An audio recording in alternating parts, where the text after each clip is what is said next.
Okay, this is part two of our commentary on week 14, the Henri de Lubac debate on the natural desire for the beatific vision, natural desire for God.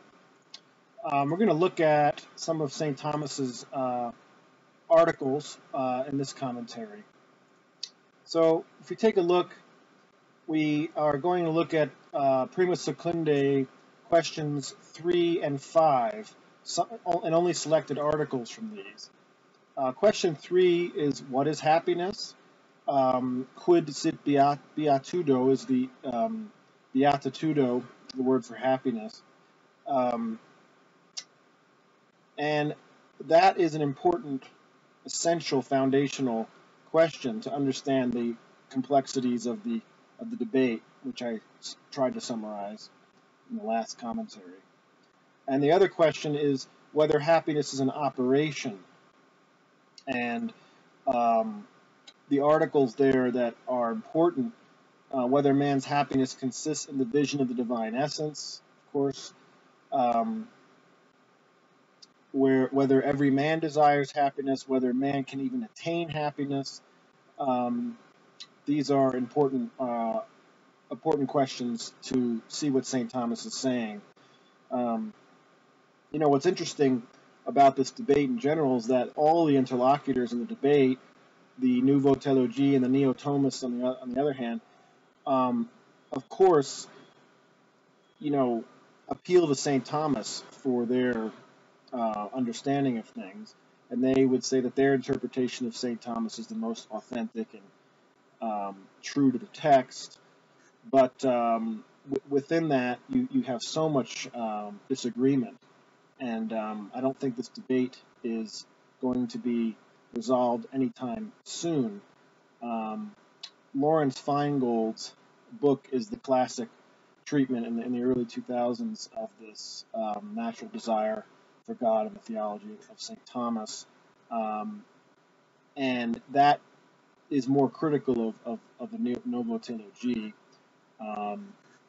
But I think you'll find the linked articles very helpful to give you the contours of the debate.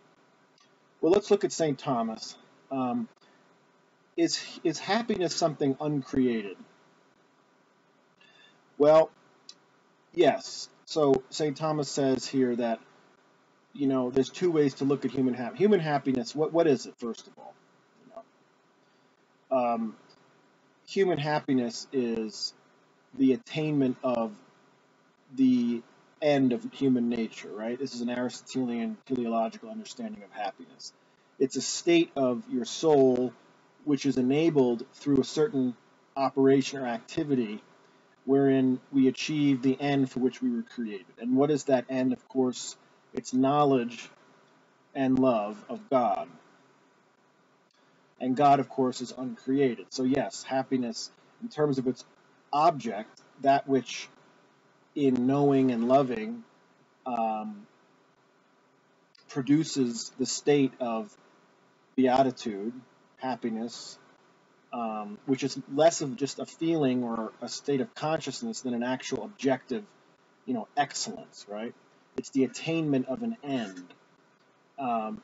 So, in objective sense, that happiness is uncreated. It's God. And on the other hand, though, in the sense that happiness is in us, it's something that, where is the happiness that we're achieving? It's in us. We are created. Therefore, on the other hand, happiness in its subjective sense is created because it's in union with a created being, us. It's actually us as happy, you might say. So he says, in the second way, man's last end is something created, existing in him, and this is nothing else than the attainment or enjoyment of the last end. So the enjoyment of happiness occurs within the human soul, which is created. The object which enables that enjoyment, of course, is God, who's uncreated. Okay. Whether happiness is an operation. Article 2. Well, again, it's something created, happiness, insofar as it's happening within the soul as it enjoys God. So it's an operation. It's an operation of a certain power of the human soul, namely the intellect. The will, of course, is involved, and that's very complex how that gets into it. But for St. Thomas, it's the vision of God, it's the knowledge of God. We are ordered towards the universal good, knowing the universal good and the true. We are ordered towards knowing the causes of things, and we want to know that cause in its essence. The cause of everything is God. We want to know every one of our powers is ordered ultimately to knowing the first cause of everything, which is God. And knowing that cause, as we'll see later, not just as it's a principle of its effects, but as it is in itself. And of course, knowledge of God in himself is not given to us, as we've seen throughout the course, through natural reason and through human power and activity alone. It's given to us through the divine revelation of Christ and the grace that enables us to, in faith, appropriate that intimate knowledge of God and participate in it through the infused virtues, theological virtues, and the like. Okay, so it's an operation, and well, let's look at question 3, Article 8, whether man's happiness consists in the vision of the divine essence. So this might be the ultimate, focus for the debate. This objection, this question, this article. Sorry. Now it would be interesting, I think, to look at the objections here, because they're the objections that are dealt with and covered in this debate. Objection 1: it would seem that man's happiness does not consist in the vision of the divine essence, because that by which is highest in the intellect, man is united to God, is something altogether unknown. But that which is seen is not altogether unknown. So, St. Thomas has said that God's essence is unknowable to us. We only know what God is not.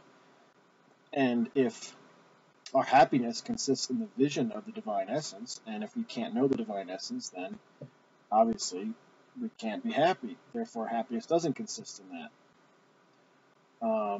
Okay. Well, we know from Scripture, in letter by St. John, when he shall appear, we shall be like to him. We shall see him as he is. Videbimus eum sicuti ipse est. So, divine revelation tells us that we will have not just the knowledge of God that comes from metaphysics, that indirect knowledge of God, not as he is in himself, but only as a principle of certain effects that are connatural to us. We do not have direct knowledge of even metaphysical being of God.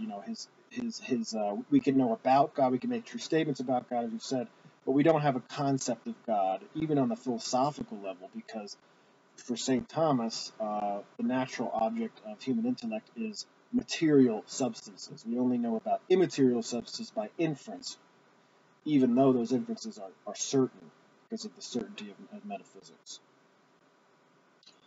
Well, we'll continue with this article in the next section.